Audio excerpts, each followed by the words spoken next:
Today we are embarking on a journey through time to unveil the untold legend of a man who redefined wealth and power, none other than Mansa Musa. Get ready to be amazed as we delve into the remarkable story of this legendary figure. Before we dive into the life of Musa, let's set the stage. It's the 14th century in the vast and prosperous kingdom of Mali, located in West Africa. During this time, trade routes were flourishing, connecting Africa with the Arab world, Europe and Asia, and at the helm of this kingdom was Mansa Musa, who inherited the throne in 1312. He wasn't just an ordinary ruler, but was an astute leader and a patron of the arts and education. But what truly sets him apart from others is the immense wealth he possessed. The extent of his riches is almost beyond comprehension. Suffice to say that it would make even Scrooge McDuck look like a penny pincher. Keep watching to find out how Mansa Musa accumulated such wealth. It all comes down to gold.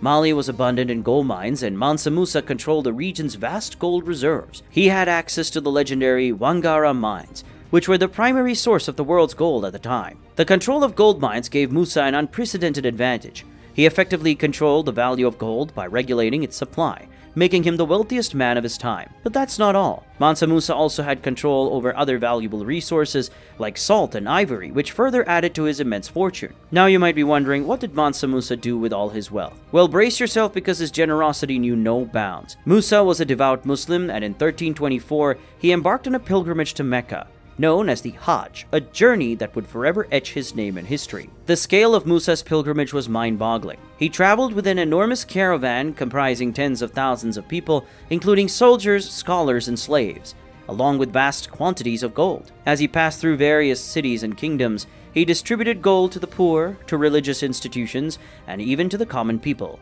he encountered along the way. The magnitude of his generosity was so immense that it disrupted the economies of the regions he passed through. The value of gold plummeted, and it took years for the economies to stabilize again. Imagine the impact of a single man's wealth on an entire region. He was also a patron of Islam and built numerous mosques and madrasas. Musa's wealth and generosity not only left a lasting impression on the economies of the regions he visited, but also on the world's perception of Africa. His journey put Mali on the map and brought Africa to the attention of the global community. Stay tuned to find out more about the early years of his life. He was born in the year 1280 to the ruler of the Mali Empire, which was one of the wealthiest and most powerful empires in West Africa at the time. Despite not being the firstborn son, he quickly became the favorite of his father and the subjects due to his intelligence and charm. However, his path to the throne was characterized by its own challenges. When his father died in 1312, the empire was plunged into a state of turmoil, and there were clashes amongst the contenders for the throne. Musa's older brother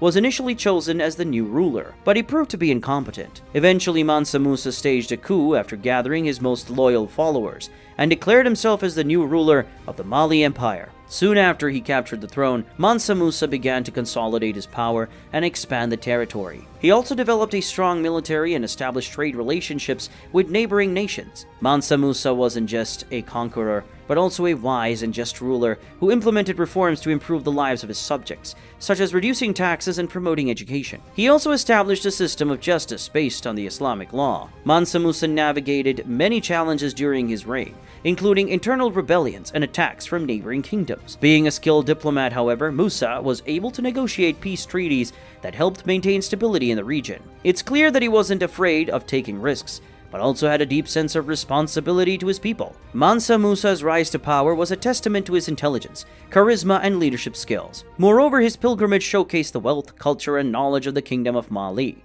inspiring explorers, traders, and scholars to venture into Africa, and setting the stage for future interactions and discoveries. His legacy lives on, and his story continues to captivate our imagination and inspiration. Comment your thoughts below.